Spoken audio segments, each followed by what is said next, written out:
Okay, so in this video, I'm going to show you the tools that you need to design the schematic that's on the whiteboard. However, what I'm not going to do is show you step by step how to wire everything up, because this schematic is our third one. So I want you to take that schematic and make it real, but I'm going to coach you how to find the parts. Okay? And then at the end of this particular video, I'm going to show you how we connect it, how we make decisions, creative decisions with this, and then how we connect it, how we add a connector so it can connect to our driver and lights to control them. Okay? And so I'll show all that, but how you exactly wire it up is not going to be in this video. Does that make sense? Okay. Okay, so first, you can see up on the screen where the link you would need to go to. This is just because the actual potentiometer files aren't in Eagle, and so I'm just sharing the two that I have and that I've created from scratch for the potentiometers that we use here. Okay, and so that looks like, we go twice there, that looks like this. So we got 16 millimeter and 9 millimeter. So 16 millimeter is the standard size. You can't really see this in the video, but here's a 16 millimeter pot if you guys look up here. Okay, and then the 9 millimeter size looks like the one right there on this thing. Okay, it's a smaller version. 16 millimeter is what you want to use unless there's some reason you need to make it tiny. Okay. These tiny ones are actually more expensive. I have fewer of them. And the only reason why I keep them is that there's times where it makes sense to have something smaller. Okay, but in most of these systems, you just don't need it. Unless you know for sure that you need something smaller, because what you're going to design, stick with 16. Okay. Now, at this point, unless you're, you can keep both of them around, just in case you want to make the decision about the size later in the process. But this is where we're starting with. Okay, so now what we need to do is add all the rest of the parts. And here's where I'm going to have to go to the camera. Because on the whiteboard behind me is the schematic, but underneath is a list. You guys can see on the whiteboard when I'm doing this for the video, of places to get these parts. So I can see right up, let me get the mouse on the screen there. Wait, is the mouse on screen? No, it doesn't want to be on screen. Well, I'll just point with my finger on camera. No, I can't. Okay, there's a 1K resistor. So to find a resistor, that's this RCL. And so this folder is RCL, and then you go there, and then you find the resistor named this. Okay, that has that as part of it. It's usually the third one down. This is not a search. This is as far as like typing in a search. Remember, Eagle search is not like Google. You can't just get close. You have to get exact. So most of the time we find things through folders. So RCL stands for resistor, capacitor, inductor. And so then RUS is the US resistor. And then this is a particular one that we use, 0204 SSI. For the capacitors here, the 1N and the 100N, we'll go to WEMA. I'm going to show you this one actually on screen in Eagle. How to find that one in particular, because I don't think we've done it before. And then over here, this NE555, this one is something you can search. You can just type that in, NE555. And then for the diode, I just want you to find a diode in the diode folder that looks close to the diode you prototyped. Okay. And then we've got our link here. And then there's other things like the positive voltage symbol and the ground and such like that. But our goal right now is to find all the parts that we need. So what I'm going to do, and I'm going to give you this as an example, but I'm not going to, in the video, do all of them. That's what all of that is for you to find. Okay? So you guys tell me, if I want to find the capacitor, what folder am I looking for? What does it say up on the whiteboard?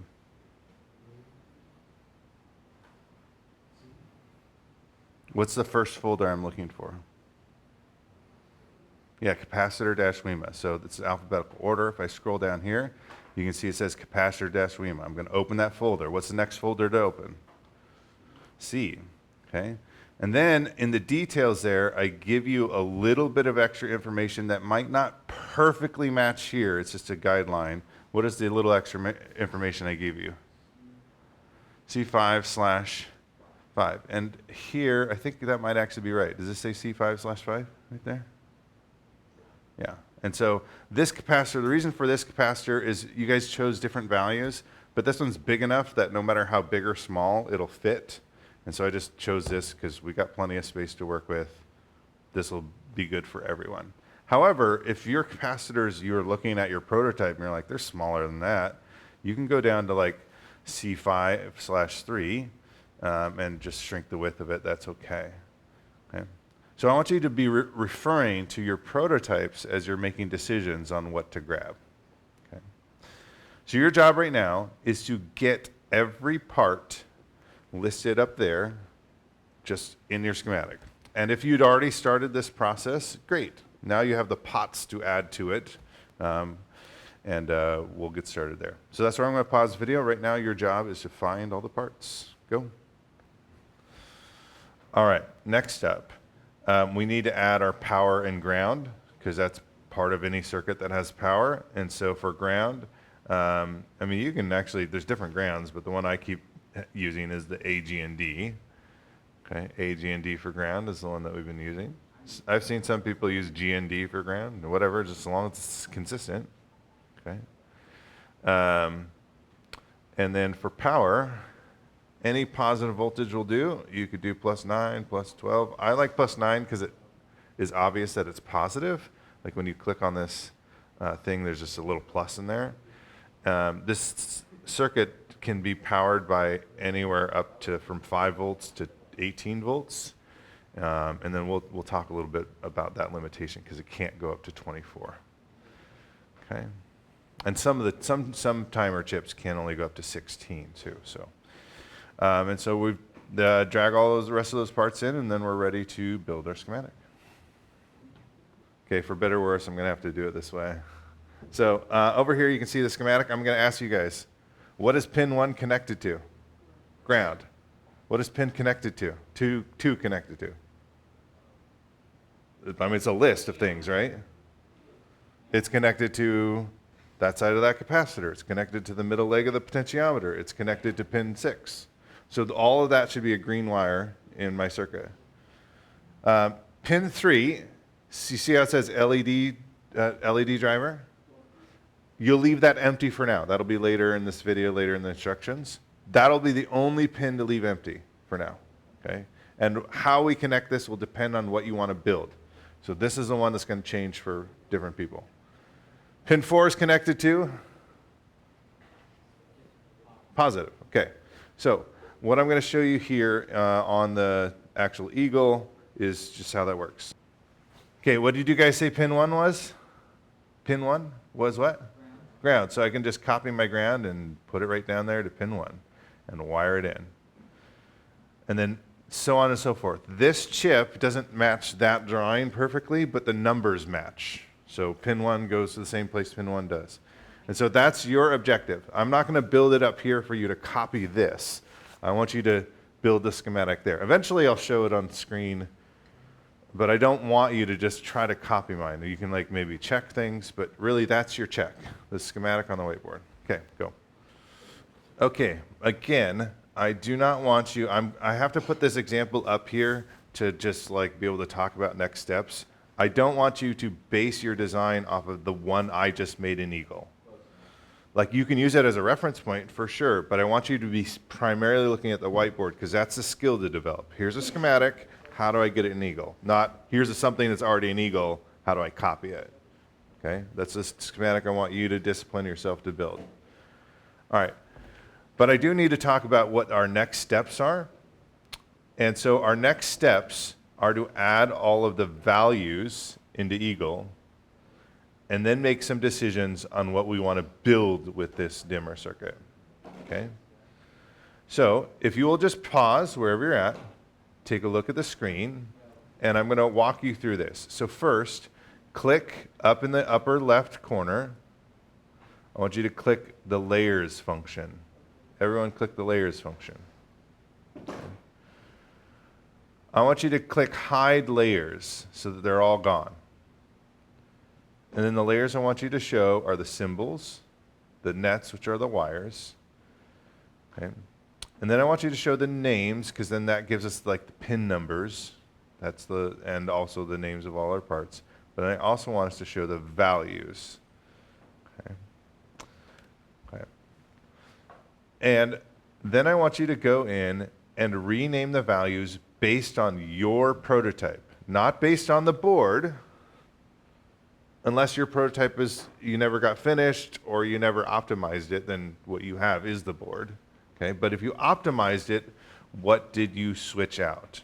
Okay? So say you changed this potentiometer, it's by default B10K, but say you had changed it to like B25K or something, you'd type that in. Okay?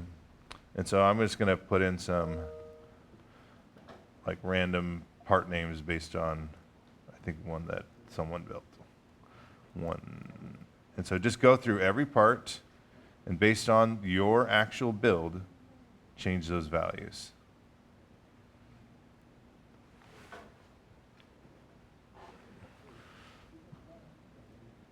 I'm just going to make up numbers, so you shouldn't follow along. I'm just making them up. Okay? And then the second decision to make, so the first decision is, what's my prototype? How did I make it better? Let's change the values based off of my prototype. Then the second decision is, how many different colors do you want to be able to control the brightness of at once? Or how many different zones? So it might be one color, but say I want to be able to control these lights separate from these lights, separate from these lights. So that would be different zones. And so that's the next question to ask. One of the ways to get an exceeding, on here is to do something that does can control multiple colors or multiple zones. That's not the only way, but it is one of the ways. Okay? And if you are going to do that, all you have to do once you're done with your schematic and it's good is to straight up copy the whole thing and then paste it. However, there's another way that I'm going to show in later that I think might even be even easier or faster, like more efficient way to do it. But it's a little bit more advanced. It's more efficient, but it's a little bit more advanced. So if you're kind of struggling in Eagle, maybe you just copy the schematic over and you call that good. But man, is the other way, I think, a little more efficient. So I will show that later in the second video. Okay. And then once you're done here, I'm gonna pause the video here. There's really only one more part to add, and then we're done. Okay, the last step is to decide how many zones you're going to control, and then therefore what connector you need. And as I said before, you could copy this whole schematic over multiple times to make more colors, but there's actually a more efficient method, and that's the one I'm going to focus on for those of you who have more than one color or more than one zone that you want to be able to control the brightness of. And I've left the 9mm pot sitting here because I'm going to talk about that too, as well as like which one to use when. And so that's what I'm going to walk through right now. Okay. So first, when it comes to the connector will have power and ground because it needs to power your circuit, and then however many zones you need to dim. So if you only have one zone to dim and you have power, ground in one zone, how many pins is that? You guys with me? How many pins is that? 3. So if I have power and ground and I need to do RGB, how many pins is that? Power, ground, RGB. That's 5. So if you're RGBW, that's 6 pins. Okay? So you guys get it? It's power and ground, 2. Plus how many zones. And it doesn't mean colors, because you could have a 2-zone dimmer that's not about colors. It's just about lights over here and lights over there. Just different zones.